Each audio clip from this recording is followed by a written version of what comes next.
Avec le temps, j'ai souvent entendu des histoires qu'on se disait toujours pour faire peur au monde, selon la fin du monde, selon des prophètes de malheur. Tout comme Nostradamus qui a prédit un paquet de choses. Moi, j'ai moins suivi l'actualité de Nostradamus, mais dans un sens, il y a des choses qui m'ont toujours frappé dans ses propos, dans ses dires à lui.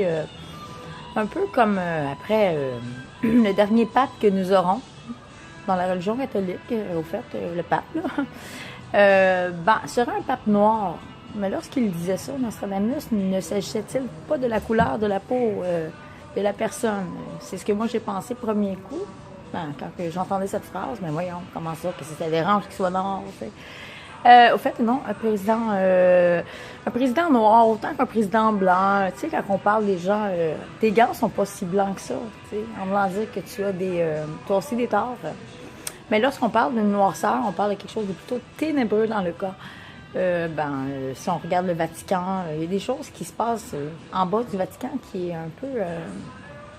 qui sort un peu de ce qu'on appelle une religion de bonheur, qui représente le bien.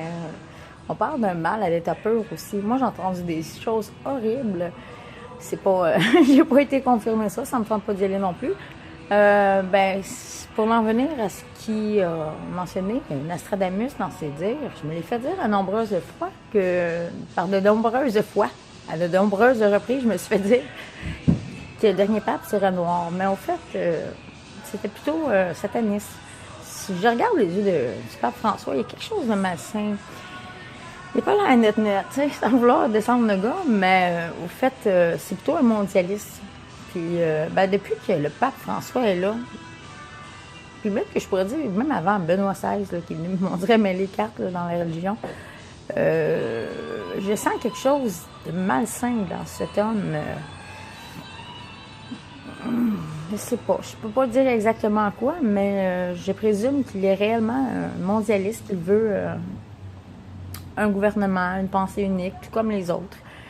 Et ce qu'il avait dit, Nostradamus, concernant que le dernier pape sera noir, ça nous explique un peu le passage qu'on vit présentement dans une espèce de délire sanitaire où on voit toutes les entreprises du Québec sacrer son camp et les gens qui ne comprennent pas comment ça qu'ils mettent l'économie du Québec à terre, ils devraient penser à l'argent, ils ne comprennent pas pourquoi les gouvernements sont comme ça.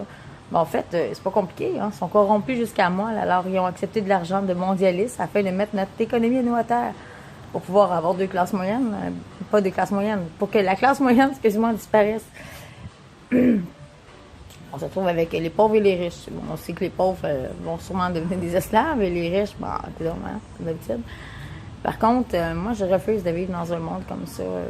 J'ai goût de prendre mes clics et mes claques, mon backsack, et sacrer mon camp de cette société maladive. Je me suis toujours considérée sociopathe, mais une raison de plus pour le devenir encore plus. Alors, puis une chose qu'il avait dit aussi Nostradamus, que oui, il aura bel et bien, la fin du monde. Probablement ce monde-là qu'on a toujours connu. Mais là, je dis quelque chose que j'ai toujours adoré. Mais seul l'homme peut changer sa destinée. C'est toi qui dois changer ton destin.